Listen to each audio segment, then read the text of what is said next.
Aujourd'hui, je te laisse la main pour partager ton écran. Merci beaucoup. Alors, voici ma présentation. Merci beaucoup pour cette introduction, Eline, et merci à tous et à toutes d'être avec nous aujourd'hui. Je vais rentrer donc directement dans le vif du sujet. Je comprends que la plupart d'entre vous travaillez peut-être sur ces sujets-là. Je m'excuse s'il y a des choses qui sont un peu redondantes avec ce que vous connaissez déjà, mais je vais essayer de poser un cadre qui peut être utile pour tout le monde. Peut-être partir de la définition, enfin d'une des définitions, notamment au niveau international de l'esclavage. J'ai pris la définition de la Convention relative à l'esclavage de 1926, puisqu'on va voir le travail forcé, la Convention 29 de l'OIT date de 1930, et donc il y a tout un travail dans l'immédiat après Première Guerre mondiale, au moment où se crée l'Organisation internationale du travail, où se crée la Société des Nations, pour essayer de codifier un petit peu ces pratiques, avec l'idée bien évidemment de lutter. Et ce qui est intéressant, c'est que historiquement, la notion d'esclavage, c'était vraiment cette notion de propriété. Euh, et donc, c'était la propriété d'un individu sur un autre individu. Et en fait, en 1926, quand il y a la définition par la Société des Nations de l'esclavage, il y a cette subtilité d'une certaine façon, puisque ça peut être à la fois l'état ou la condition d'un individu. Et c'est pas seulement la notion de propriété, mais c'est les attributs du droit de propriété, ou certains de ces attributs.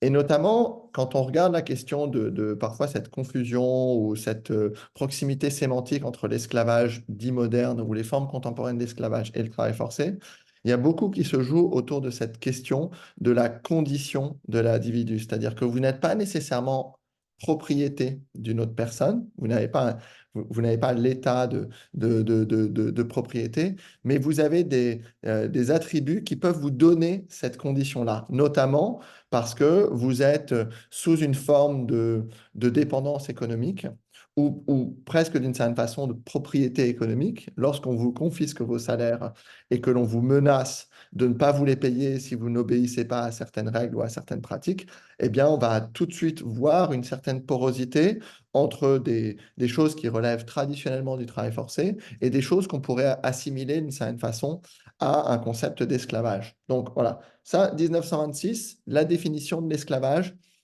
qui est une définition qui a mis pas mal de temps à être élaborée et à être stabilisée. Et donc, toute cette nuance autour de l'état ou la condition des individus.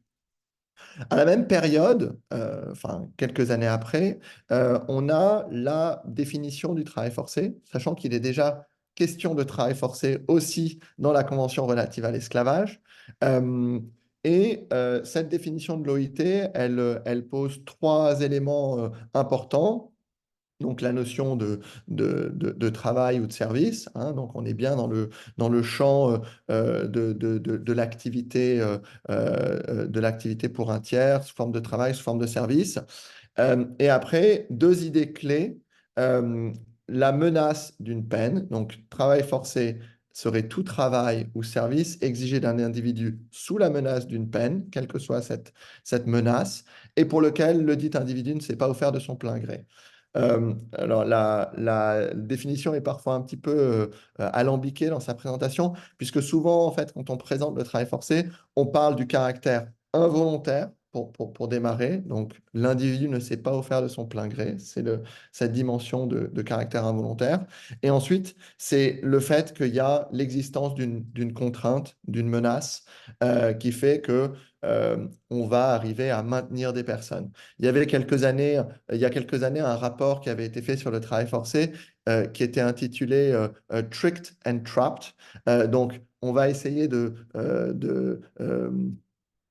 d'appâter des personnes. Donc là, on a la notion de caractère involontaire. On va essayer avec un leurre, de leur faire accepter certaines conditions de travail. Ces personnes, peut-être en réalisant que ces conditions de travail ne sont pas celles qu'elles souhaitaient, vont vouloir le quitter. Et donc là, on va les enfermer, trap, on va les contraindre à rester dans cette situation de travail forcé. Euh, Sur la question de l'esclavage, puisque Hélène parlait de parfois ces difficultés sémantiques, beaucoup d'entre vous, peut-être l'intégralité d'entre vous, opéraient à la fois, je dirais, dans le monde anglo-saxon et en dehors du monde anglo-saxon. C'est vrai que la question, par exemple, de l'esclavage moderne est très présente dans un certain nombre de pays anglo-saxons. On pourrait penser au Royaume-Uni, on pourrait penser à la Nouvelle-Zélande ou à l'Australie, où la plupart des lois aujourd'hui qui traitent des questions de travail forcé, en fait, sont des lois qui s'appellent Modern Slavery Act. Et il y a cette ressource, c'est une vidéo qui dure à peu près 1 heure, mais je recommande particulièrement les 30 premières minutes, qui a été fait par la Bibliothèque des Nations Unies avec un professeur de droit de l'Université de Monash qui revient vraiment sur l'évolution historique et les tensions entre le concept d'esclavage, d'esclavage moderne, de travail forcé, de façon beaucoup plus détaillée que je ne peux le faire aujourd'hui. Donc, je vous recommande, pour ceux que ça intéresse, de regarder cette vidéo. Et notamment, on comprend aussi certaines tensions autour du concept de servitude, des tensions notamment à l'époque de l'après-Seconde Guerre mondiale où l'Union soviétique était très méfiante sur la façon dont on parlait de servitude. Et donc, voilà, ça explique un certain nombre de choix qui ont été faits par rapport aux textes internationaux et aux concepts qui sont dans ces textes. L'esclavage moderne, comme je le disais, où on parle de forme moderne, forme contemporaine d'esclavage, c'est un concept qui n'a pas véritablement de définition légale, d'où d'une certaine façon sa fragilité. On considère que c'est un terme générique qui couvre différentes pratiques dégradantes, inhumaines, qu'on pourrait assimiler historiquement à de l'esclavage. On parle de travail forcé, on parle de servitude pour dette, on parle de mariage forcé, de traite des êtres humains, mais parfois avec des thématiques qui se chevauchent et donc qui rendent très compliqué le fait de bien identifier est-ce que c'est de l'esclavage moderne ou pas. Et puis ensuite, on a toute la dimension de communication publique ou de journalisme ou de prise de parole politique, où on va parfois avoir des abus de langage et on va caractériser d'esclave ou d'esclave moderne une personne qui a des conditions de travail dégradantes, mais qui ne relève pas techniquement nécessairement de la traite, de la servitude pour dette ou du travail forcé. Pour s'y retrouver, l'Organisation internationale du travail a élaboré un certain nombre d'indicateurs. Donc, il y a différentes publications. Quand vous aurez la présentation, il vous suffit de cliquer sur les icônes pour accéder au lien. En particulier, la roue multicolore à droite est particulièrement bien faite. Vous pouvez avoir vraiment du détail, d'exemples et de cas de figure précis dans les entreprises. On dit souvent que les indicateurs numéro 2 et 9 notamment sont particulièrement liés au caractère involontaire. Donc la déception, ce qu'on appelle le recrutement déceptif, ça va être la tromperie sur le recrutement. Donc là, on a vraiment des caractéristiques où un travailleur va se retrouver de façon involontaire dans un emploi. Les autres indicateurs, restriction de mouvement, la violence, les intimidations, le fait de retenir contre son gré les pièces d'identité, etc. Tout ça, ça va davantage être des outils de coercion, comme on dit en anglais, de contrainte, de menace pour éviter qu'un travailleur ou une travailleuse s'échappe de sa situation. Euh, un petit mot sur les chiffres. Comme le disait Hélène, quand on parle de 50 millions aujourd'hui de personnes en situation d'esclavage moderne, 49,6 le chiffre précis, en réalité, c'est un agrégat de deux concepts complètement différents qui posent pas mal de questions d'ailleurs dans la communauté internationale sur est-ce qu'on doit continuer pour donner des statistiques sur l'esclavage moderne, d'additionner le travail forcé et le mariage forcé, qui sont des problématiques extrêmement différentes aux causes et aux personnes vulnérables à ces abus qui sont très, très différents. Et les réponses politiques sont également très différentes. Mais bon, aujourd'hui, c'est ce qu'on a en termes de chiffres.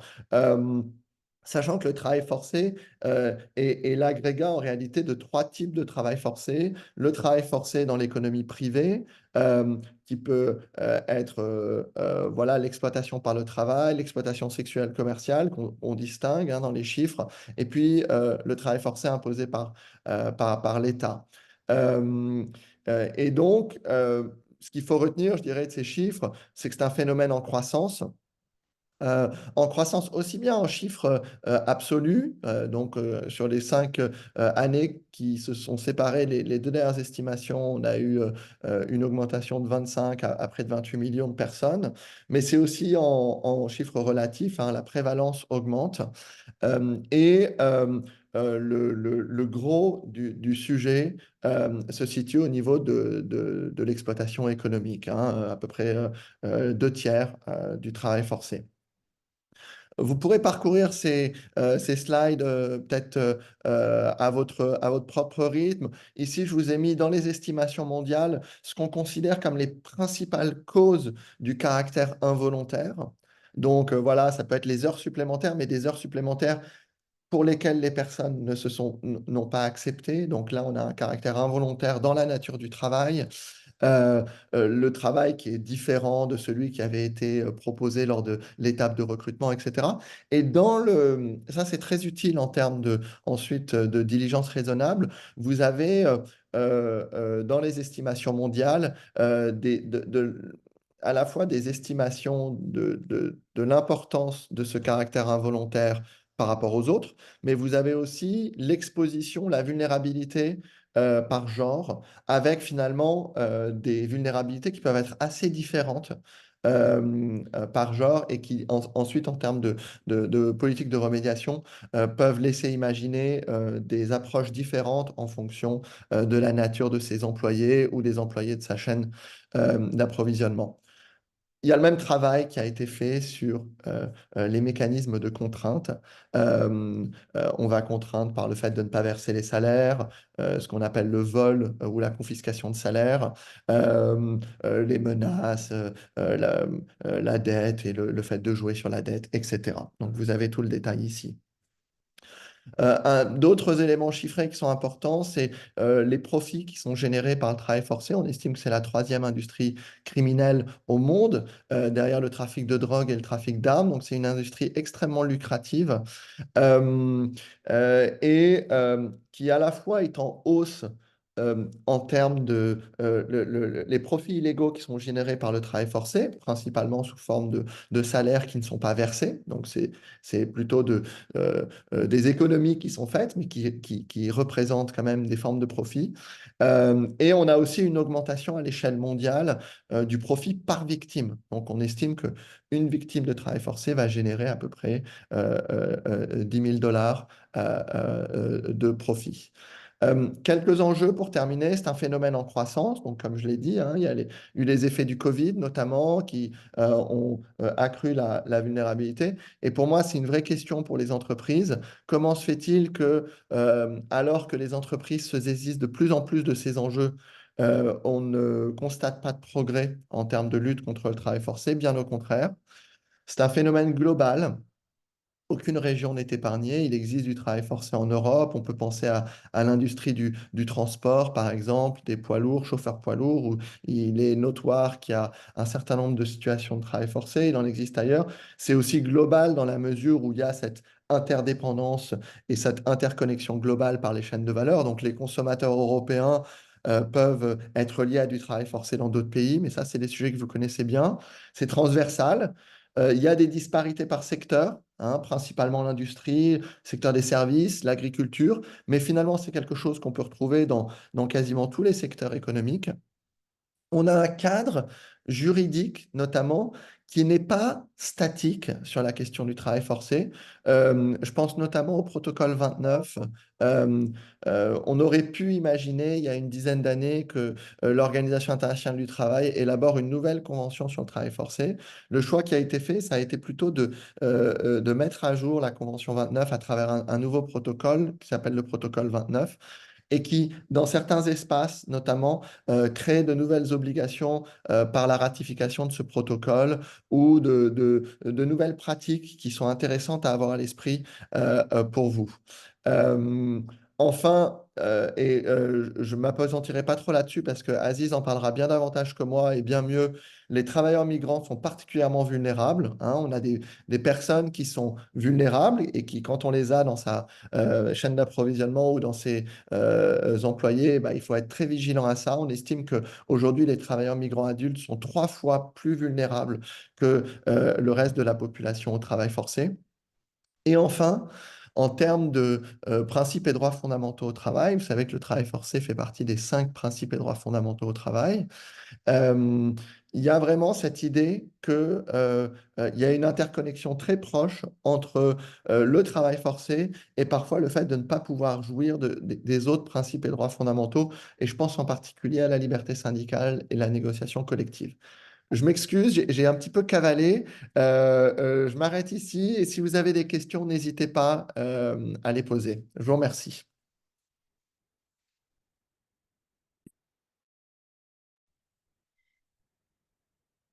Merci beaucoup, Charles. On va prendre effectivement 5 minutes de questions-réponses. Avez-vous des questions?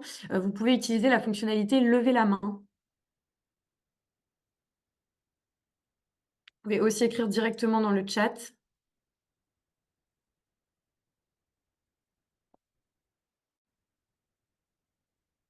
Alors, à nouveau, hein, sur ces formats groupe de travail, n'hésitez pas, profitez-en. Voilà, on n'est pas forcément nombreux. Donc, c'est vraiment l'occasion de pouvoir demander à Charles des éléments de définition. Vous aurez aussi la possibilité dans les petits groupes, mais n'hésitez pas. Bonjour, Véronique Guichard, Société Michelin. J'avais finalement une question. Merci pour cet exposé qui était assez clair où vous avez bien évoqué les différents concepts de l'esclavage au travail forcé et à la forme d'esclavage moderne. Aujourd'hui, pour les entreprises, quelle différence faites-vous principalement finalement entre les formes d'esclavage moderne et le travail forcé? Puisque dans votre graphe, vous mettiez vraiment la partie mariage, mais qui n'est pas directement en lien avec les activités des entreprises. Est-ce que vous voyez d'autres points, j'ai envie de dire, d'attention, outre les aspects de travail forcé, travail des enfants, qui sont inclus, englobés dans ce concept plus global d'esclavage moderne? Pardon, pas réellement, parce qu'en réalité, comme vous le dites, c'est-à-dire que donc, ce concept d'esclavage moderne, il peut donner le sentiment d'être un petit peu fourre-tout. Et d'ailleurs, dans la vidéo que je vous ai mise, il y a cette citation à un moment d'une historienne qui dit que finalement, à travers le XXe siècle, le concept d'esclavage a été utilisé à tellement de fins qu'il n'a plus de sens, d'une certaine façon. Donc, c'est un, problématique. Et finalement, si on regarde dans l'esclavage moderne, qu'est-ce qui va concerner l'entreprise? Bah, c'est finalement le travail forcé et par l'exploitation économique, parce qu'en plus, vous n'êtes pas nécessairement lié à toutes les formes de travail forcé. Le travail forcé à des fins d'exploitation sexuelle commerciale, c'est pas quelque chose qui concerne véritablement directement les entreprises. Il pourrait y avoir une forme d'esclavage moderne qui serait différente du travail forcé qu'on pourrait retrouver dans certaines chaînes d'approvisionnement. Je pense à ce qu'on appelle l'esclavage par ascendance dans les pays du Sahel. Donc, si vous avez des opérations, par exemple, ou des liens avec le Mali, le Burkina Faso, la Mauritanie ou le Sénégal, vous avez une survivance de formes d'esclavage qu'on appelle esclavage par ascendance, qui est davantage un système de caste dans lequel les personnes ne vont pas se retrouver en situation de travail forcé, mais sont effectivement en situation dite d'esclavage, et qui d'ailleurs n'est ni contemporain, puisqu'en fait c'est une forme traditionnelle d'esclavage. Donc ça, ce serait un petit peu la chose. Après, c'est plus une question de langage. Et en effet, quand vous allez devoir rendre compte en Australie du Modern Slavery Act, en réalité, ce que l'on va vous demander de rendre compte, c'est par rapport au travail forcé tel qu'il est défini par l'Organisation internationale du travail. Merci, très clair. Je vois ensuite Anne-Catherine qui avait sa main levée. Allez-y, Anne-Catherine. Oui, bonjour à toutes et tous. Alors moi, je vais vous apporter un petit focus côté syndical, puisque j'appartiens à la CFE-CGC, qui est membre du Pacte mondial, sur un propos que vous avez eu concernant le fait qu'on maintienne les statistiques concernant le mariage forcé et puis justement les autres pratiques de travail forcé. Moi, je crois que c'est important de garder les deux. Alors, je peux tout à fait comprendre que la partie mariage forcé vis-à-vis des entreprises, ça concerne la sphère privée, donc a priori, ça n'est pas du ressort de l'entreprise. Néanmoins, quand on voit les chiffres qui sont annoncés et que c'est quasiment au même niveau, hein, les deux formes de travail forcé, je pense que c'est un focus qu'on doit avoir en tête parce que le travail forcé, euh, sous quelque forme que ce soit, on sait que ça concerne principalement des femmes. Et du coup, le mariage forcé étant aussi une forme de travail forcé dans la sphère privée, puisqu'il y a le travail domestique, et là aussi, on sait les problèmes concernant le travail domestique et les abus concernant les travailleurs domestiques qu'il peut y avoir, qui peuvent être assimilés justement à du travail forcé. Là, je crois qu'il faut impérativement garder les deux sujets traités en même temps. Même si, comme je le disais, pour une entreprise, évidemment, le deuxième point est moins évident, mais pour moi, c'est indispensable. Alors moi, je sais pas hein, ce qu'il adviendra dans les prochaines années. Je ne serais pas surpris il y ait des changements de paramètres. On a des estimations mondiales depuis 2012 hein, et avant, il n'y avait pas de 2008, pardon. Et avant, c'était le travail forcé par lui-même. On verra un petit peu. Après, ce qui est important, c'est pas nécessairement est-ce que c'est agrégé, pas agrégé, mais c'est vraiment comment est-ce que les uns et les autres parviennent à le comprendre. Euh, si tu veux, Éline, je vois qu'il y a des questions dans le chat. Je vais répondre aux questions peut-être par écrit. Ça évitera de prendre trop de temps parce que euh, voilà, je vais répondre à chaque question par écrit dans le chat. Super, très bonne initiative. Merci beaucoup, Charles. Alors, suite à un petit souci technique avec Hélène, on va, euh, on va passer en fait à la présentation d'Hélène plutôt à la fin de l'heure. Et donc, je vous propose là maintenant d'écouter Aziz qui va nous présenter donc un projet pilote en Malaisie de ce qui, voilà, comment est-ce que vous avez travaillé donc en Malaisie justement, notamment avec beaucoup de la question des migrants. Donc, Aziz, je vais te laisser la main pour partager ton écran. Je vais bien m'assurer que tu as la main. Voilà, donc maintenant tu es à présent en capacité de partager ton écran et je te laisse la parole et on reviendra à la partie d'Hélène donc sur les réglementations juste après. Oui, bonjour à tout le monde et bienvenue à ce groupe de travail. Donc, je suis très ravi de faire partie. Déjà, est-ce que vous voyez mon écran? Oui, on voit bien ton écran. Ok, super. Comme le disait Eline, donc, je travaille pour une ONG qui s'appelle Ressources Humaines Sans Frontières. Peut-être que certains d'entre vous connaissent cette ONG-là.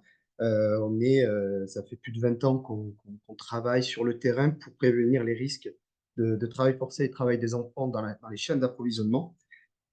Et on a créé depuis quelques années ce qu'on appelle un Lab 8.7 pour répondre en fait à ces défis-là, pour qu'on puisse intégrer aussi toutes les parties prenantes, que ce soit les entreprises, que ce soit la société civile, les gouvernements et de plus en plus la recherche académique, parce on essaye d'aller vers un programme de recherche-action qui se base à la fois sur la recherche académique prouvée, scientifique et concrète, et tout ce qui se passe sur le terrain et les expérimentations de solutions concrètes, d'initiatives pour prévenir les risques de travail forcé et de travail des enfants. Et c'est dans ce cadre-là, je vous brosse rapidement le tableau, dans ce cadre-là que moi je suis basé en Malaisie depuis fin 2021 pour mener avec une entreprise pilote un projet pour prévenir les risques à l'intérieur de leur usine. Donc l'idée, c'est on leur a proposé à cette usine-là, avec lesquelles on a eu des échanges auparavant, de venir en fait et travailler avec elles pour prévenir les risques de travail forcé depuis la phase de recrutement quand les travailleurs sont présents dans l'usine. Donc l'usine nous a ouvert ses portes. On travaille en lien assez étroit avec la responsable RH, avec les directeurs opérationnels, avec les directeurs de production, pour mettre en place des actions de gestion de la main-d'œuvre qui soient en fait le plus équitable possible et qui permettent de prévenir les risques.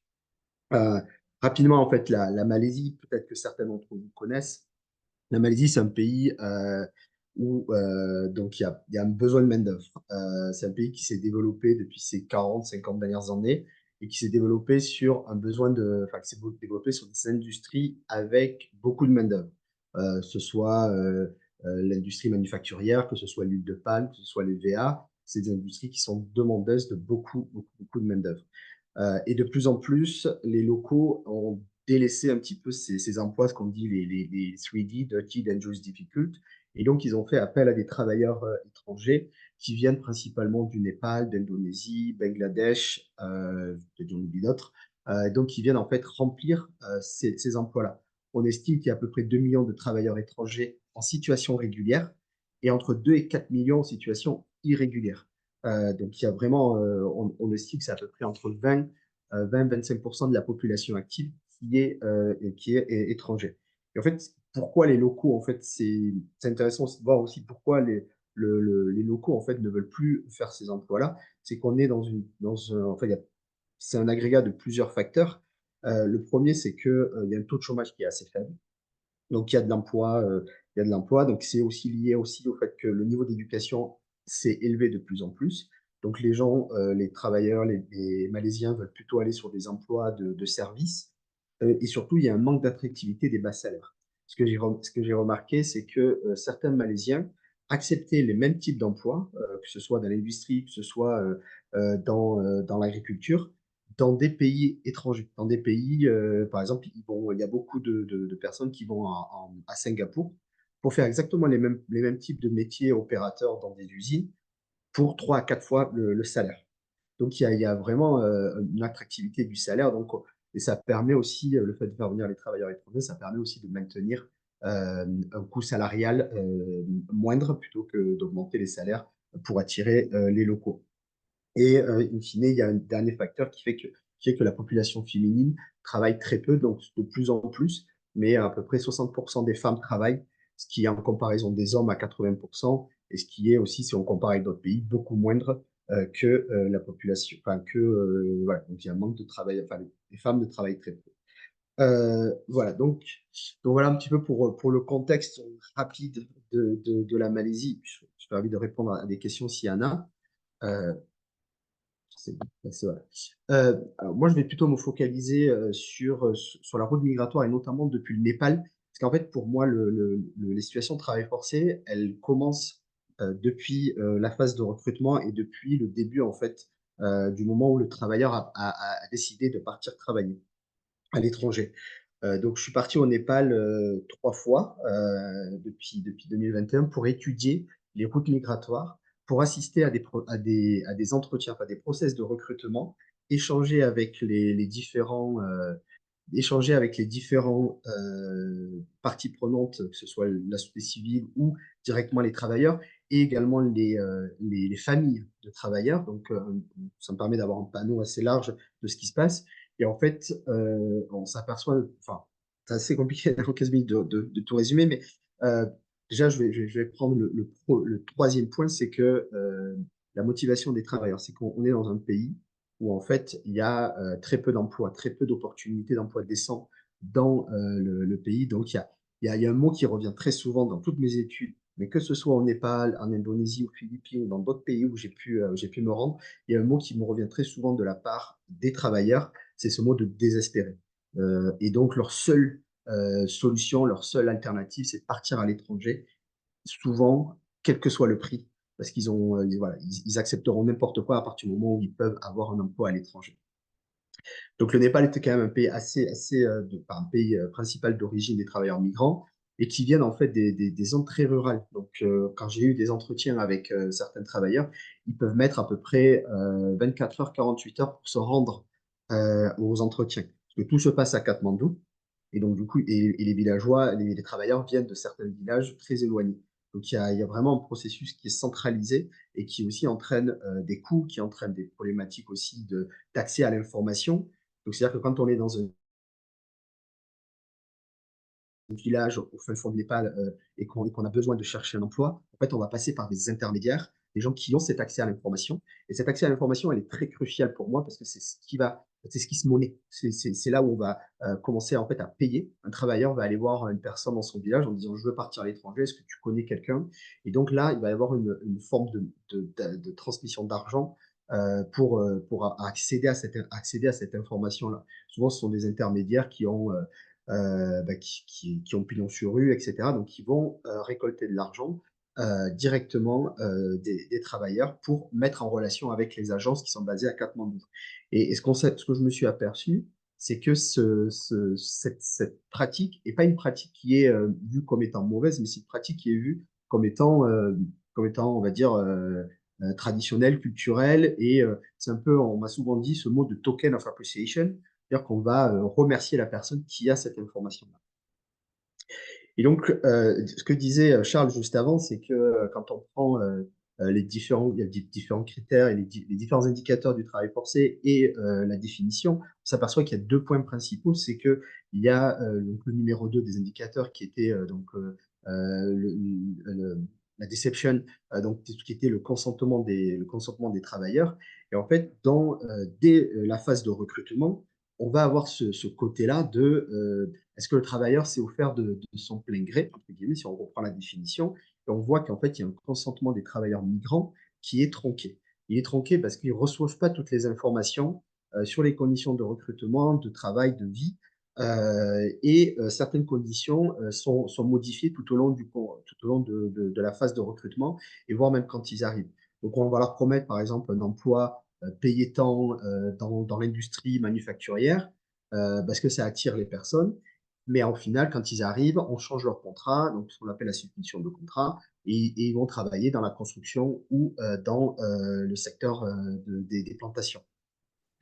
Et ils n'ont pas d'informations. Ils n'ont aucune information enfin très peu d'informations sur les droits, sur la culture, sur la vie en Malaisie. Je prends un exemple qui est très parlant. Le Népal est un pays qui est avec des saisons froides, chaudes, et la Malaisie, c'est un pays chaud.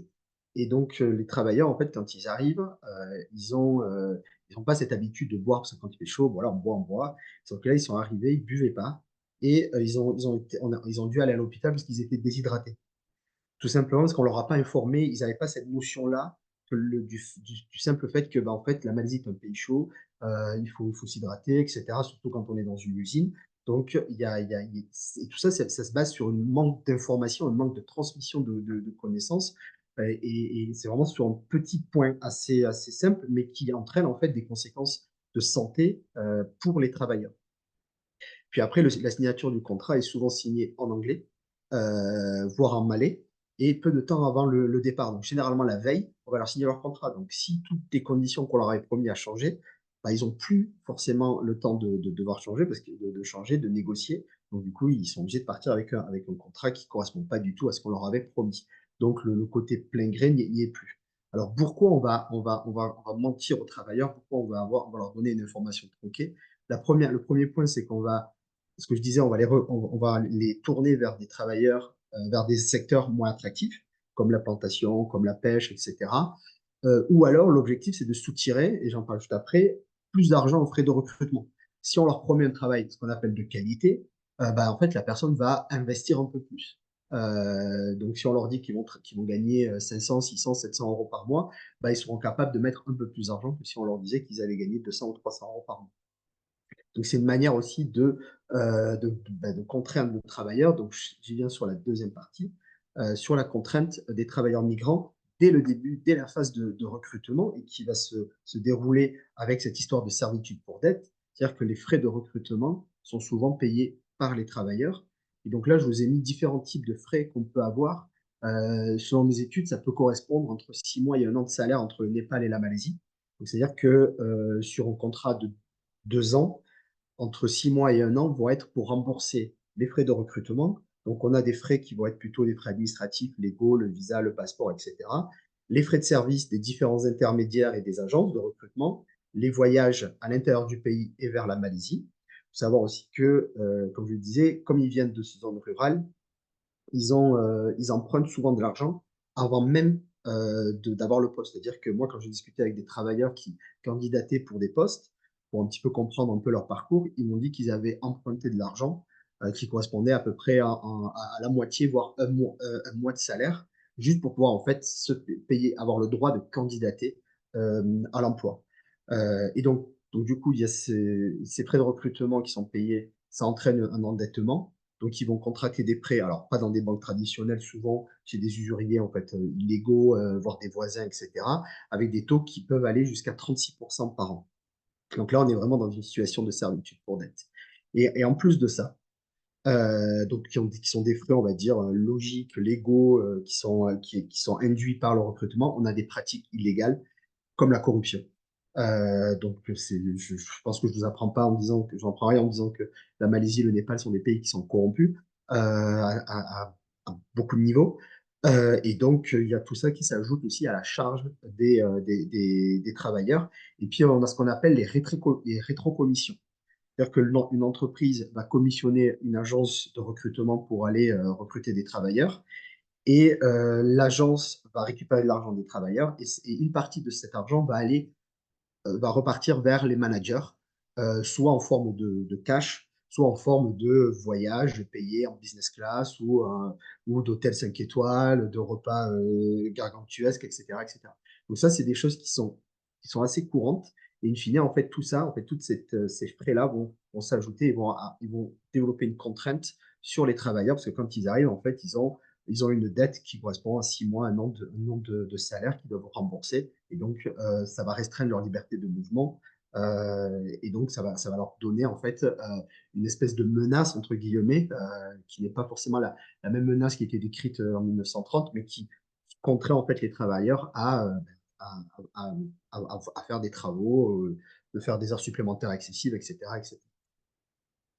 Rapidement, en fait, la politique malaisienne, en fait, elle est basée sur cette immigration temporaire et cette immigration à bas coût. Et en fait, il y a 3 points que je voudrais, parce qu'il y en aurait beaucoup plus que ça, mais il y aura 3 points principaux que je voudrais vous citer là et qui, pour moi, en fait, ont un impact sur la protection des travailleurs et la prévention des risques. C'est que, premièrement, le visa, il est lié à l'employeur. C'est-à-dire qu'un travailleur migrant, quand il arrive, il a un visa de travail qui est lié à un employeur. Donc, si jamais il veut démissionner et chercher un autre emploi, il doit repartir dans son pays, refaire la démarche, etc. Et donc, en fait, ça le rend vulnérable parce que si vous avez en plus de ça une dette, la personne, en fait, on lui restreint sa liberté de mouvement. Si l'employeur a des pratiques non éthiques, non responsables, à ne pas payer les salaires ou à payer moins que ce que promis, etc., etc., en fait, le salarié, lui, se sent un peu lié à cause de cette histoire de visa. Et la seule solution pour lui, c'est soit de démissionner et rentrer dans son pays, mais s'il a la dette, c'est compliqué. Sinon, c'est de rester en situation irrégulière et de risquer de se faire attraper par la police, de se faire attraper par l'immigration. Et là, on est dans une politique assez restrictive en Malaisie avec des centres de détention et il y a eu quand même des cas de mort dans les centres de détention, etc. Donc ça peut entraîner des conséquences assez dramatiques. Le deuxième point, c'est les durées de travail excessives. Alors légalement, les travailleurs peuvent aller jusqu'à 72 heures par semaine. 45 heures d'heures normales plus des heures supplémentaires. Et donc, en fait, c'est considéré comme des heures supplémentaires excessives, parce qu'en fait, les conventions internationales parlent les recommandations plutôt parlent de 56 heures de l'unité, parlent de 56 heures maximales. Donc, en fait, la question que l'on se pose, c'est est-ce que légalement, en fait, la Malaisie autorise un des indicateurs du travail forcé, qui est les heures de travail excessives. Et le dernier point, donc, ce qui avait été évoqué par Charles juste avant, c'est la limitation syndicale. Les travailleurs migrants, en fait, ont l'interdiction de former ou d'être leader d'un syndicat.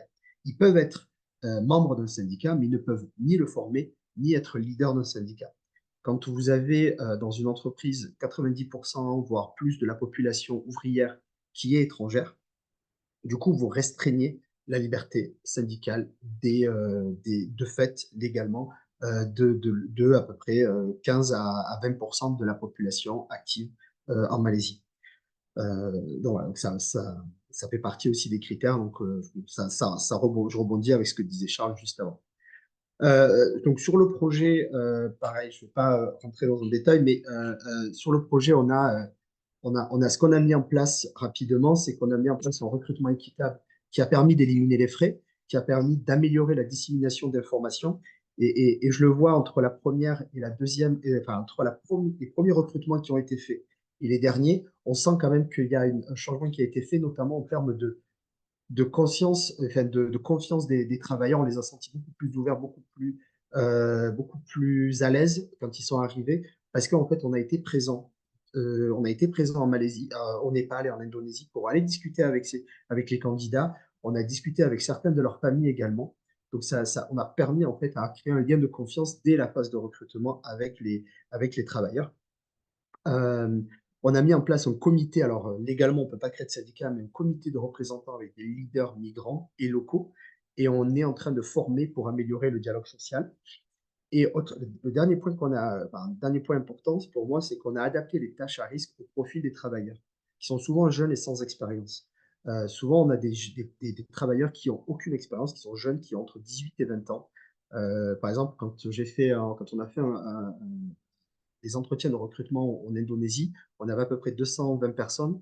La moyenne d'âge était de 22 ans. Plus de la moitié avait moins de 23 ans et le maximum était 27 ans.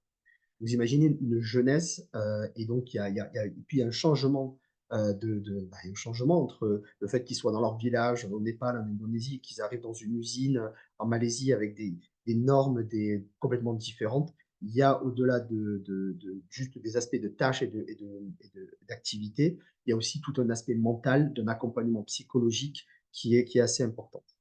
Merci beaucoup, Aziz. Est-ce que Oui, peut-être, oui, je vais te laisser, conclure et puis prendre peut-être une ou 2 questions avant de passer à la suite? ouais. Désolé, j'ai pas. Pas de C'est souci. ouais. En fait, c'est juste pour dire que en fait, dans le projet, les facteurs de risque, c'est que on a eu donc tout un partage de connaissances et que les gens ont compris les enjeux, ce qui a permis en fait un changement de mentalité, notamment de la part des superviseurs et des acteurs à l'intérieur de l'usine, qui m'ont dit carrément que depuis qu'on est arrivé, qu'on a mis ce projet-là, eux, ils ont vu les travailleurs non plus comme des travailleurs, mais aussi comme des êtres humains. Et donc, ça permet de mieux considérer les travailleurs migrants, mais aussi tous les travailleurs en général, et aussi de ce qu'on essaie de faire, de développer un modèle économique qui soit équitable pour tout le monde, que ce soit les agences de recrutement, les travailleurs ou l'usine. Voilà un petit peu ma conclusion. Merci beaucoup. Je vous invite à poser des questions, dans le chat par écrit ou bien à lever la main. Donc il y a une première question: combien de temps ce projet a-t-il pris pour obtenir des premiers résultats positifs? Il a pris. Alors, en fait, les premiers résultats positifs, ça a pris. Enfin, pour moi, les premiers résultats positifs, c'est très rapide dans le sens où l'usine a de suite pris en main les choses. Après, les premiers résultats positifs concrets, on les a vus lors de la première phase de recrutement au bout d'un an. Et donc là, tout le long de la fin du processus. Mais dès le début, quand on est arrivé au bout de 2, 3 mois, quand on a fait des échanges avec les managers, avec les superviseurs, avec la direction RH, de suite, on a vu en fait, pour moi, j'ai vu ça comme étant positif parce qu'on a vu en fait une écoute et une volonté de faire les choses. Pour moi, il y a 2 critères qui sont super importants. C'est est-ce que les membres de la direction ont envie de faire les choses? Et puis après, il y a une question de ressources, il y a une question de moyens. Cette usine a les moyens de mettre en place les choses et elle a envie de le faire. Cette combinaison fait que c'est beaucoup plus facile pour moi quand je demande à faire des choses ou quand je propose certaines solutions, bien qu'elles soient un peu coûteuses, bah, du coup, ils le font parce qu'ils ont envie de répondre à un certain critère en termes de convention internationale et de droits humains. Il y a également, Gaël qui demande: en moyenne, les travailleurs migrants qui arrivent en Malaisie restent combien de temps? Alors, oui, c'est assez compliqué parce que c'est vraiment, je ne connais pas vraiment, il y a pas d'études sur la moyenne. Ça va dépendre. Ça va dépendre. Alors, ils peuvent rester entre 12 et 10 ans. Je crois que maintenant, c'est passé à 13 ans maximum. Donc, c'est une durée maximum sur laquelle ils peuvent rester. Après, les personnes que j'ai pu échanger, il y en a qui me disent, moi, je fais 2 ans, 3 ans. Ça va dépendre aussi des pays. Quand je discute avec les Népalais, pour eux, c'est le maximum. Tant qu'ils peuvent rester en Malaisie, ils restent en Malaisie. En Indonésie, on est un peu plus sur 4-5 ans sur lequel ils peuvent rester. Dans l'usine, on a quand même on a fait baisser le turnover, donc du coup, les gens restent de plus en plus. Il y en a qui restent quand même assez longtemps, au moins les 10 ans. Donc, c'est compliqué de répondre parce qu'il n'y a pas de statistiques et c'est Eh plutôt ben, basé sur de micro-informations que j'ai, mais ouais. ça va dépendre. Merci beaucoup. Il y a une autre question dans le chat. Je vais te laisser répondre par écrit, Aziz, et je vais proposer du coup à Hélène de prendre la main sur, les réglementations et les processus, essentiels à mettre en place pour, s'y conformer. Bonjour à tous, désolé du retard, j'ai découvert une nouvelle fonctionnalité malheureusement De Zoom indépendante de de... Zoom qui m'a bloqué pendant 10 minutes pour ne plus pouvoir rentrer. Est-ce que vous voyez mon écran et la présentation? Oui, on voit bien ton écran pour l'instant, Ok, pas en grand écran. voilà, voilà. Est-ce que ça passe comme ça? Alors là, tu es en mode présentateur. Il faut que tu Ouais, alors vois. c'est les problèmes de travail depuis. Non. Donnez-moi une seconde. Est-ce que ça marche comme ça? Est-ce que vous voyez mon écran avec juste la version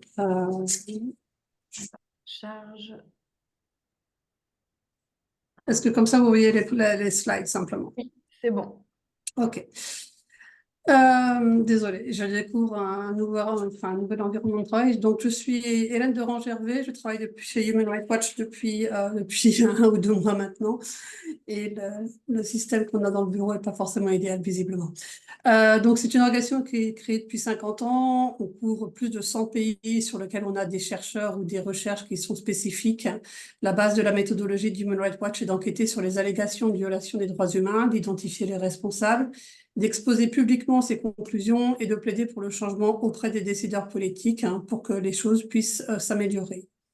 Donc, ce dont je vais vous parler aujourd'hui, c'est effectivement le résultat des 4-5 dernières années que j'ai passées auprès d'une autre organisation qui s'appelait Anti-Slavery International, pour laquelle j'ai travaillé en collaboration avec Human Rights Watch aussi à l'époque sur la question du développement de la RSE au niveau européen, puisque nous avons conjointement fait du plaidoyer pour effectivement que la responsabilité des entreprises fasse partie d'une demande d'une régulation, de législation obligatoire. Et excusez-moi, je vais bafouiller, je vais vous mettre des mots franglais un peu partout parce que je ne travaille principalement qu'en anglais depuis 15 ans. Donc, je vais vous parler aujourd'hui de 3 législations complémentaires. On va les aborder très, très vite parce que d'après ce que me disait Eileen, vous êtes tous au courant, mais je peux répondre à des questions spécifiques à la fin si nécessaire. Donc, on a 3 législations complémentaires qui sont vraiment importantes. On a la Corporate Sustainability Reporting Directive qui a été déjà établie il y a quelques temps déjà, qui remplace à terme la Non-Financial Reporting Directive et qui là définit les standards de reporting pour les grandes entreprises. Dans ces standards de reporting qui sont encore en cours de définition par EFRAG au niveau européen, vous avez aussi des reportings sociaux, sur des critères sociaux. Donc, c'est ça qui va nous intéresser dans cette directive-là en particulier. Une loi qui a été passée juste en avril dernier, donc la Corporate Sustainability Due Diligence Directive. Là, elle établit une obligation de moyens pour les grandes entreprises. Il y a eu beaucoup de débats sur le seuil de la taille des entreprises à prendre en compte. On est donc sur les entreprises qui sont au-delà de 1000 employés, avec un système étalé dans la mise en œuvre. Encore une fois, ces informations sont disponibles, mais si besoin, je peux vous les donner à la fin. Elle impose d'identifier les risques de travail forcé dans les opérations d'entreprise et dans la chaîne de valeur. C'est une législation horizontale, donc elle couvre tous les droits humains, mais aussi la protection de l'environnement. Et son objectif est à long terme, et c'est un objectif de prévention et de changement systémique des comportements. Il y a quand même un élément de sanction, mais qui reste limité puisqu'il est conditionné principalement déjà par le fait que le premier critère, c'est que c'est sur le devoir de vigilance. Donc, l'entreprise doit avoir failli à son devoir de vigilance pour être sanctionnée. Et ensuite, une fois qu'on a constaté qu'il y a une faille dans la mise en œuvre du devoir de vigilance, alors on doit encore prouver qu'il y a eu soit intention de nuire, soit que cette nuisance, cet abus a eu lieu par omission d'intervention. Donc, on n'est vraiment pas sur une législation qui va créer des poursuites en justice de façon énorme dès le départ.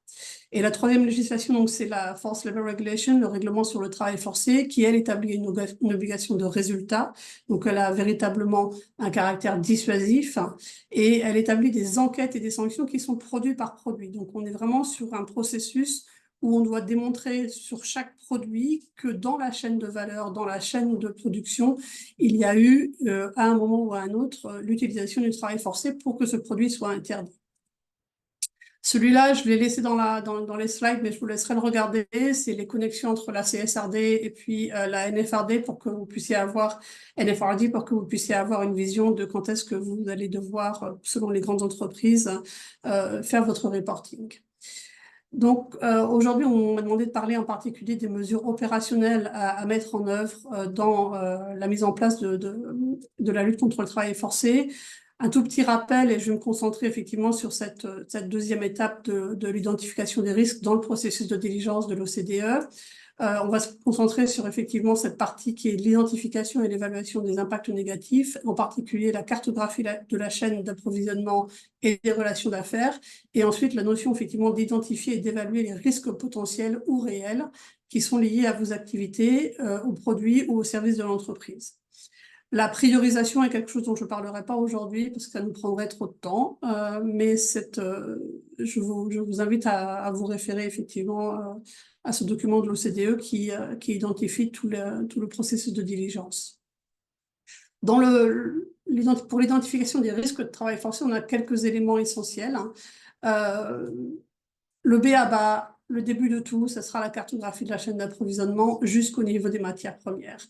Il n'y a pas d'échappatoire et même si ce n'est pas une obligation ni dans la CS3D ni dans le règlement sur le travail forcé, dans le règlement sur le travail forcé, la seule défense que vous pourrez avoir si jamais vous êtes soumis à une enquête, c'est de pouvoir démontrer que vous avez la connaissance complète de votre chaîne d'approvisionnement et que vous avez donc la connaissance complète de ce qui se passe dans cette chaîne d'approvisionnement. Si vous n'avez pas cette capacité-là, si vous manque des échelons ou des informations, vous aurez une difficulté à prouver qu'il n'y a pas de travail forcé dans votre chaîne de valeur. Un des autres éléments importants, et là c'est plus en interne, c'est l'analyse des facteurs internes qui peuvent pousser les fournisseurs à une exploitation des travailleurs. Et là, on parle de politique achat, ça va être effectivement tout ce qui va être des prix trop bas, des délais trop courts, un turnover où vous changez de fournisseur de façon régulière et donc vous avez une relation avec le fournisseur qui n'est pas une relation basée sur la confiance mais qui est vraiment basée sur la fourniture d'un bien de façon très rapide et à des conditions souvent un peu compliquées. Et les conditions de recrutement, et donc Aziz a développé ça, je ne vais pas forcément repartir en détail là-dessus, mais les conditions de recrutement, et en particulier si vous utilisez des intermédiaires, sont problématiques la plupart du temps. Donc, véritablement, à vérifier en interne déjà quels sont vos propres politiques et processus. Troisième élément, c'est l'analyse du contexte culturel, social et légal, local et national. Ça permet d'affiner les indicateurs de l'OIT et de les adapter à la situation. On reviendra un tout petit peu là-dessus après. Et quatrième élément qui est essentiel, c'est la consultation des parties prenantes. Quand on parle de parties prenantes, on a une définition qui est assez large. Ça va inclure les travailleurs, ça va inclure les communautés locales, ça va inclure les populations vulnérables, les syndicats lorsqu'ils sont indépendants et représentatifs, et les ONG de défense des droits humains, etc., qui peuvent aussi vous donner des informations. L'essentiel, c'est aussi de partir du principe que ces parties prenantes doivent être le plus locales possible. Encore une fois, parce que vous devez analyser le contexte socioculturel local et qu'une organisation internationale comme Human Rights Watch va pouvoir vous donner des informations génériques, par exemple, mais ne va pas vous donner la compréhension fine de ce qui se passe sur un territoire particulier. Donc, l'essentiel, c'est effectivement d'avoir et de créer cette connexion avec les parties prenantes au niveau local pour que vous puissiez trianguler les informations que vous allez recevoir et obtenir des informations qui soient plus justes que celles que vous auriez avec des organisations internationales. On a besoin d'une approche spécifique. Dans le cadre du travail forcé, les audits sociaux ne sont pas adaptés pour identifier les risques de travail forcé, en particulier si elles sont planifiées. Vous avez souvent, si jamais vous envoyez un auditeur qui va passer une journée au grand maximum, si jamais cet auditeur n'est là que pour très peu de temps, il va parler aux gens que l'entreprise lui aura envoyé, mais il n'aura pas accès aux travailleurs, ou en tout cas pas à ceux qu'il va vouloir choisir. Donc, il va souvent avoir accès à des travailleurs qui auront été briefés et souvent menacés pour leur imposer de ne pas dire quoi que ce soit. Les lieux de vie vont être nettoyés, les passeports vont être soudainement mis à disposition des travailleurs, etc., etc., pour que ça paraisse correct pendant le temps de l'audit, mais souvent ce n'est pas le cas. Donc encore une fois, un audit social qui va ne suivre que les indications fournies par le fournisseur ne sera la plupart du temps pas réaliste par rapport à la situation en temps normal. En termes d'audit, on va souvent vous conseiller plutôt effectivement de faire des audits qui ne sont pas prévus, qui ne sont pas planifiés, et donc qui vont prendre le fournisseur par surprise, et ce d'autant plus que vous avez effectivement des soupçons de travail forcé, mais ça ne reste qu'un seul des éléments nécessaires, c'est pas la totalité. Ensuite, il est important et l'essentiel, et là maintenant c'est une imposition de la CS3D, de créer un dispositif de gestion des plaintes qui soit fiable, qui soit indépendant, qui soit crédible et qui soit transparent, et qui doit être mis en place soit de façon spécifique, soit de façon collective. Vous pouvez utiliser ceux qui sont mis en place par les multi-stakeholder initiatives, etc. Mais vous avez besoin d'avoir un système pour pouvoir faire remonter les informations le plus tôt possible par rapport à des violations des droits humains ou de l'environnement. La mise en place de politiques ou de clauses contractuelles qui sont proposées dans la CS3D, dans le cadre du travail forcé, ne vont pas être suffisantes. Il va être nécessaire d'avoir un engagement à long terme tel que le décrivait Aziz avec les fournisseurs. Ça implique de la formation, ça implique une révision des contrats d'achat, ça implique un soutien technique, des fois la mise à disposition de logiciels, en particulier pour tout ce qui est cartographie de la chaîne de valeur, et un accompagnement sur la durée. Excusez-moi. Le mécanisme de gestion des plaintes, c'est un outil fondamental pour prévenir les abus et y remédier. Il contribue à prévenir l'escalade des abus en agissant comme un système d'alerte précoce.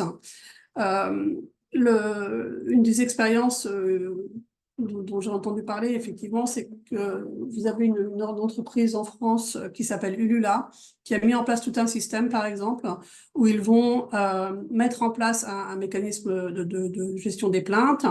Et dans leur expérience, le premier retour qu'ils vont avoir, ce sont des plaintes très simples. Ça va être les toilettes sont sales, la porte ne ferme pas bien, etc. Et dans les quelques premières semaines de la mise en place du dispositif, ces plaintes vont être des plaintes vraiment anodines. Le principe, c'est que si jamais l'entreprise ne répond pas à ces plaintes-là de façon efficace et de façon juste à ce moment-là, les travailleurs ne vont pas avoir confiance dans ce mécanisme de plainte. Et donc, les véritables problèmes qui sont des problèmes de harcèlement sexuel, qui sont des problèmes de travail forcé, etc., de contraintes diverses et variées, ne vont pas remonter tant que le travailleur n'aura pas confiance dans le mécanisme lui-même. Donc, la création de cette confiance permet effectivement de créer ce système d'alerte précoce qui va faire en sorte que vous allez avoir l'information sur les problèmes qui se passent dans l'entreprise avant même que ça soit arrivé à une extrême qui soit beaucoup plus compliquée à gérer. Ça permet donc un suivi continu. Dans ce processus-là, ça vous permet aussi de jouer et d'interagir avec les syndicats, avec les groupes de représentants des travailleurs, parce que ça peut constituer le moyen le plus efficace pour non seulement traiter les problèmes, mais aussi pour aider les travailleurs à connaître leurs droits, à exprimer leurs plaintes et à négocier des solutions.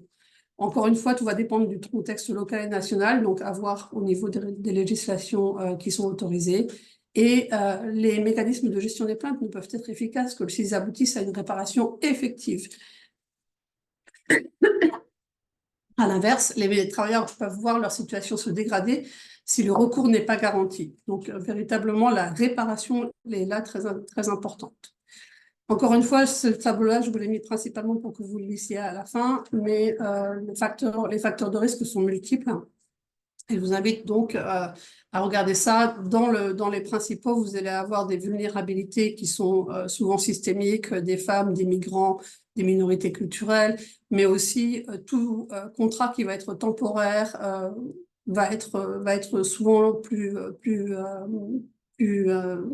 un facteur à risque plus important. Les secteurs, j'en ai listé quelques-uns ici, ce sont ceux qui sont listés par l'OIT comme étant les secteurs les plus touchés. Ça ne veut pas dire que ce sont les seuls secteurs, tous les secteurs sont concernés malheureusement.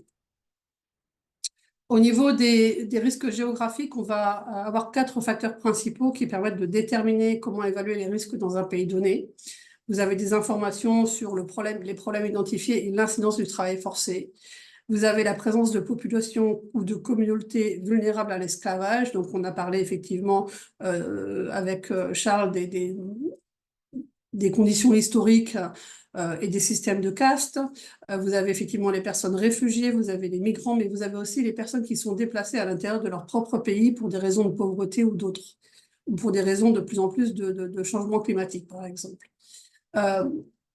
Si l'espace civique dans le pays est clos, et s'il y a un irrespect des conventions fondamentales de l'OIT, donc par exemple pas de liberté d'association, pas de droit à la négociation collective, les syndicats qui ne soient pas libres, qui soient non représentatifs, etc., et immédiatement vous allez avoir une augmentation du risque. Et donc les facteurs socio-économiques et politiques qui sont connus pour contribuer au risque d'esclavage, les castes, le niveau élevé d'endettement, peu ou pas d'opportunités économiques dans le pays, sont tous des indicateurs que vous allez devoir prendre en compte pour déterminer si un pays ou une zone est particulièrement à risque. Quid du travail forcé imposé par l'État? Le travail forcé imposé par l'État, nous dans une situation qui est complètement différente. Avec Human Rights Watch, on travaille principalement sur la région ouïghour en Chine et sur le Turkménistan, par exemple. Au Turkménistan, vous allez avoir une situation où, sous le contrôle du chef d'État, les travailleurs, les civil servants, excusez-moi, sont obligés chaque année à l'époque de la récolte d'aller dans les champs pour cueillir le coton. Si jamais ils ont suffisamment d'argent, ils vont pouvoir payer quelqu'un pour les remplacer. Mais si jamais ils ne le font pas, ils peuvent perdre leur travail, ils peuvent se retrouver sans aucun revenu, sachant que c'est un pays où quasiment la totalité des emplois sont offerts par l'État. Dans la région ouïghour, on est dans une situation complètement différente. Là, l'objectif du gouvernement chinois est de contrôler une population complète. Et le travail forcé n'est qu'un des éléments dans une politique qui est qualifiée de génocidaire par certains, dans une politique qui a été reconnue comme étant assimilée à des crimes contre l'humanité par les Nations Unies, et où là, vous avez un système de technologie de surveillance qui sont partout et tout le temps, c'est-à-dire que personne n'a la possibilité d'exprimer une quelconque opposition. Qui dit opposition dit emprisonnement, et qui dit emprisonnement dit torture et autres manipulations mentales. Donc on est vraiment dans un contexte où il n'y a aucune possibilité pour un individuel ou même pour un collectif de se rebeller contre les situations. Et la Chine a fait de la région ouïghour une région industrielle où ils ont effectivement développé beaucoup de travail sur place. Donc, un petit graphe juste très rapide pour vous expliquer comment aborder les cas de travail forcé et ce qu'on attend des entreprises dans ces cas-là. Dans les chaînes d'approvisionnement privées, donc, vous avez généralement une diligence raisonnable sur le terrain. Donc, sur le terrain, c'est auprès des entreprises fournisseurs qui est possible et qui doit être mise en œuvre. Et donc, la traçabilité de la chaîne d'approvisionnement est essentielle pour pouvoir identifier les cas de travail forcé. Vous avez besoin aussi d'un engagement à long terme avec les fournisseurs et les parties prenantes pour prévenir les situations d'exploitation. Dans le cas du travail forcé imposé par l'État, la traçabilité de la chaîne d'approvisionnement est essentielle parce que c'est la seule chose qui va vous prévenir le risque de complicité avec le travail forcé imposé par l'État. Mais le devoir de vigilance sur le terrain est impossible. Les audits ne peuvent pas être menés de manière crédible. Et en plus, si jamais vous envoyez quelqu'un, ça expose les travailleurs à des risques considérables si jamais ils cherchaient à dévoiler quoi que ce soit. Donc, à partir du moment où vous n'avez pas la possibilité d'exercer un devoir de vigilance sur le terrain et que vous n'avez aucune perspective d'utiliser ou d'accroître votre influence, vous êtes donc dans l'impossibilité de fournir des mesures de réparation directes aux victimes. La seule solution que vous pouvez avoir à ce moment-là, c'est effectivement de vous désengager et de désinvestir immédiatement pour éviter d'être complice du travail forcé imposé par l'État dans ces régions. Voilà, si vous avez des questions, je suis à votre disposition et je vais arrêter le partage de l'écran. Merci beaucoup Hélène. On va effectivement prendre une ou deux questions rapidement avant de passer donc aux travaux en groupe. Pareil, je vous invite soit à les écrire dans le chat, soit à lever la main directement.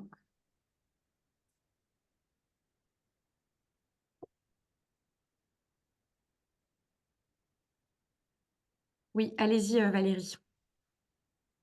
Bonjour à tous. Alors, voilà. Merci beaucoup, hein, c'est passionnant. Vous avez fait un super travail. Côté Bac mondial, c'est un vrai régal, ces trois interventions à la suite. Ma Merci. question pour Hélène est la suivante. Ça concerne les exemples. Est-ce que vous connaissez des entreprises qui ont été suffisamment courageuses, voire audacieuses, pour se désengager? De la région ouïghour, oui. De la région ouïghour du Turkménistan, oui. Si je repars un peu en arrière aussi dans les 10 dernières années, en Ouzbékistan, on avait aussi des situations de travail forcé dans le secteur du coton. À l'époque, il y a eu une pledge, je sais plus comment, enfin un appel entre guillemets, un appel qui avait été lancé par la Cotton Campaign, qui est une campagne effectivement qui rassemble beaucoup d'organisations de la société civile.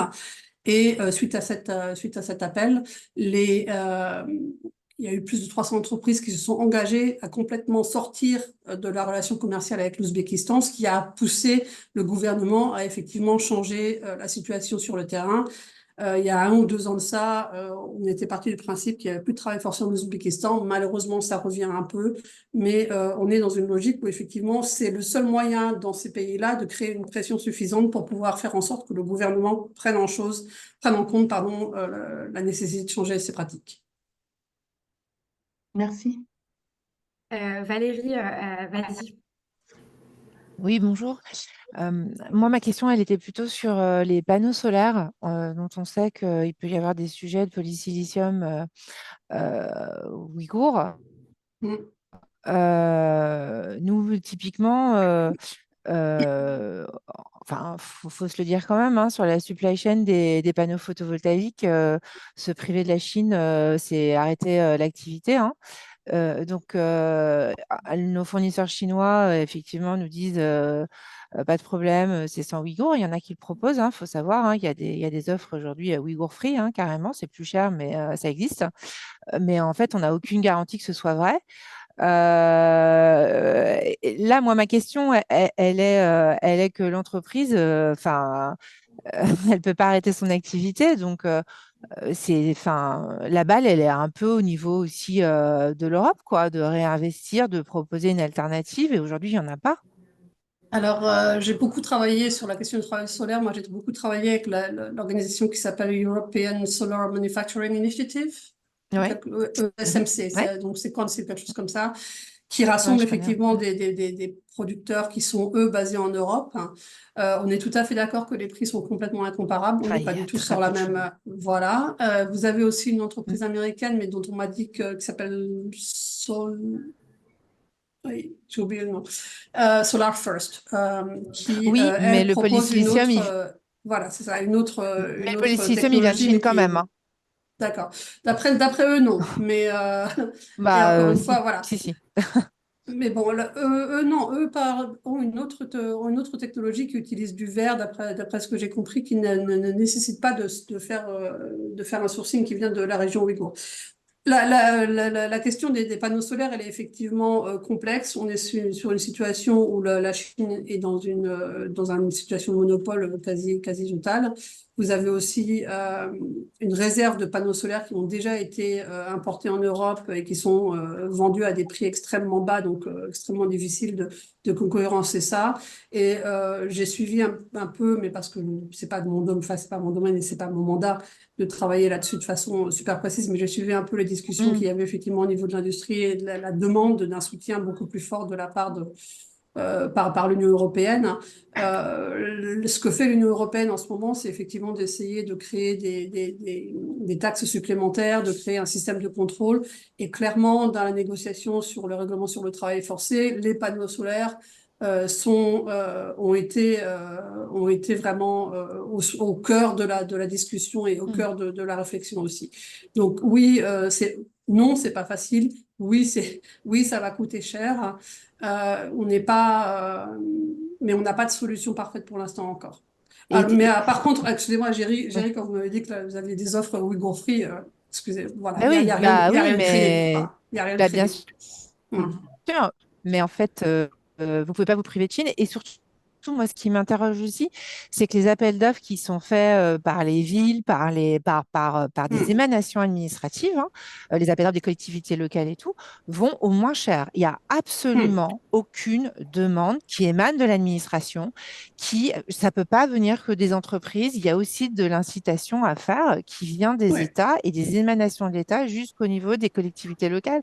Et ça, c'est un ouais, vrai sujet aussi, quoi. Parce tout à que fait. Alors, le c'est quelque signal qui chose est que... envoyé, c'est un signal prix. Non, non, mais c'est quelque chose qu'on avait, je suis tout à fait d'accord avec vous, c'est quelque chose qu'on avait, nous, poussé beaucoup au niveau des associations qui ont fait du plaidoyer sur la CS3D. On avait poussé ça pour que ce soit intégré à la législation. Malheureusement, ça a été repoussé, principalement par le Parti populaire européen, donc le centre-droite au niveau du Parlement, et puis par les États membres, qui n'ont pas voulu s'imposer à eux-mêmes cette obligation-là. Je vous laisse tirer vos conclusions. OK. Ok. Merci Merci. beaucoup pour cette question et la réponse. Hélène, Pierre, je vais te laisser la main pour la prochaine question et puis on passera après au groupe. Merci. Bonjour à tous. Une question sur la cartographie. Je comprends parfaitement l'idée d'avoir une cartographie qui a été faite correctement.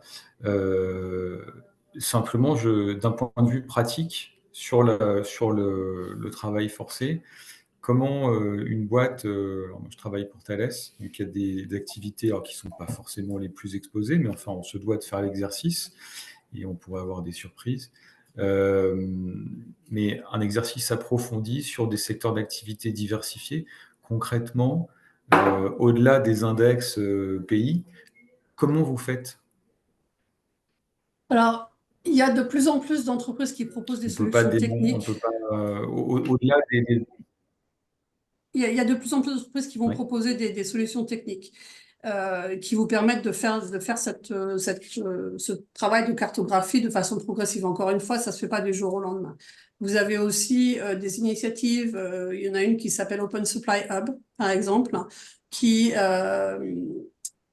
pardon, excusez-moi, qui pool the resources, enfin qui met en commun les efforts faits par les entreprises. Et donc c'est un choix de travailler dans une situation d'ouverture par rapport à effectivement la chaîne de valeur de l'entreprise, mais ça permet de collectiviser l'effort et de faire en sorte que cet effort-là soit plus facile pour tout le monde parce que une partie de la chaîne de votre chaîne de valeur va potentiellement avoir déjà été cartographiée par une autre entreprise.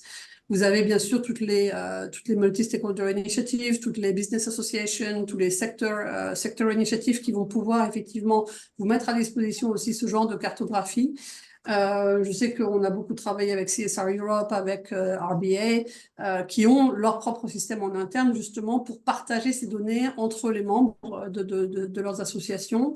Moi, je sais que dans le domaine du textile, vous avez, il y a une autre entreprise qui s'appelle Trust Trace, qui met en place un système où en fait, vous, en tant qu'entreprise, vous allez donner accès à tous vos suppliers, à tous vos fournisseurs sur votre premier tiers, en leur donnant la possibilité de remplir effectivement eux-mêmes leurs propres fournisseurs, etc., etc. Et ça permet à chacun de remplir effectivement sa chaîne de valeur jusqu'au niveau des matières premières, et donc de pouvoir avoir cette cartographie qui se fait de façon assez organique aussi, progressivement. Bien sûr, ça implique de l'entreprise acheteuse principale qu'elle mette à disposition cet outil-là pour tous ces suppliers sur toute la chaîne de valeur, et donc ça implique probablement un coût. Donc, je ne connais pas. Donc, ça, je vous laisse savoir avec eux. Mais le processus est organique et ça part du principe aussi que vous avez une relation de confiance entre vos fournisseurs. C'est-à-dire que vous devez avoir confiance dans le fait que le fournisseur va être aussi transparent que possible pour cartographier sa propre chaîne de valeur. Donc, encore une fois, il n'y a pas de solution parfaite, hein, mais il y a des éléments qui permettent effectivement d'aller assez loin maintenant.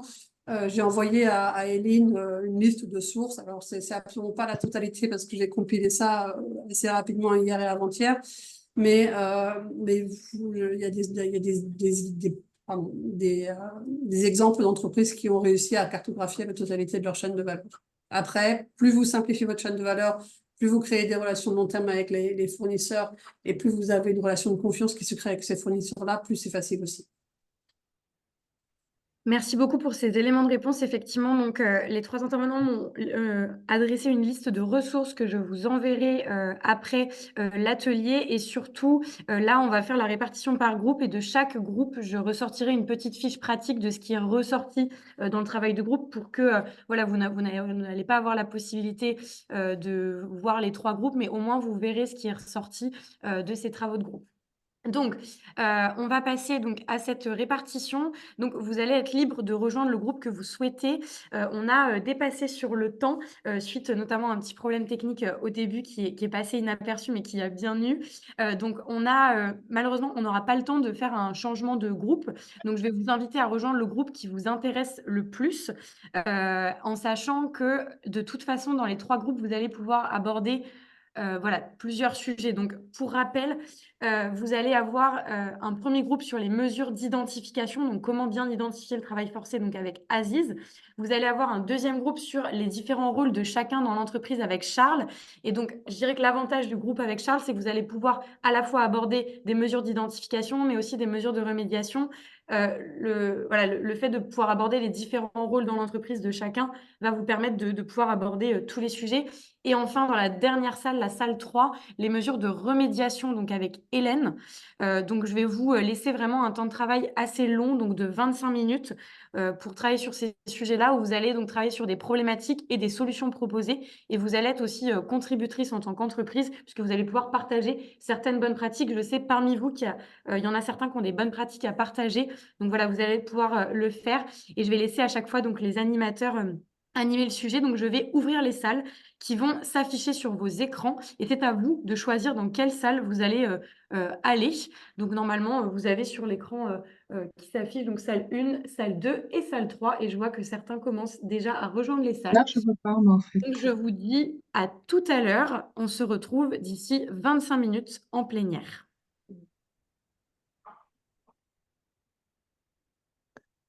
Alors, je ne vois Alors, pas les salles. moi, j'ai rien qui s'affiche. Ouais, je ne vois pas les Ah, mais salles faut, non plus. faut peut-être aller dans les salles de répartition, cliquer sur les salles de répartition pour que ça Alors oui, vous s'affiche. pouvez cliquer sur salle de répartition ou bien avoir votre banc de Zoom, qui est, sous les yeux. Mais oui, mais alors elles sont où les salles de répartition? Je ne vois pas du tout. Alors, Dans plus, regardez rejoindre la salle de discussion. Ah, ok, Ouais, c'est rejoindre ça. la salle de discussion, c'est pas salle de répartition. salle de D'accord, discussion. Effectivement, vous avez sur ok, le côté droit rejoindre une très salle. bien. Nous, on va sur le 1, on fait les mesures d'identification, il n'y a personne. Vous pouvez voir effectivement tous les participants. Donc dans la salle 1, pour l'instant, il y a un petit peu moins de monde sur les mesures d'identification.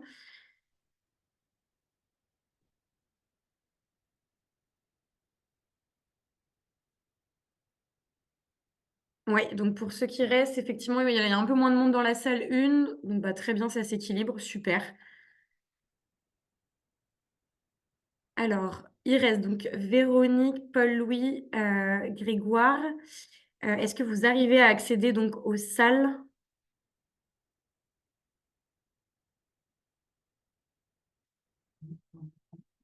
Ok, Paul-Louis, c'est bon. Alors, Olivier, est-ce que vous m'entendez? Est-ce que vous arrivez aux salles ou est-ce que vous voulez que je vous affecte directement?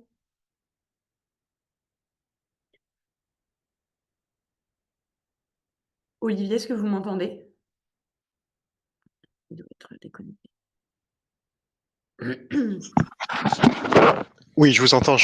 En fait, j'avais un petit problème technique. Excusez-moi. Pas de souci. Je vais devoir me déconnecter, en fait. J'ai une autre réunion. D'accord. Merci, bonne journée à vous. Bonne fin de journée. Au revoir.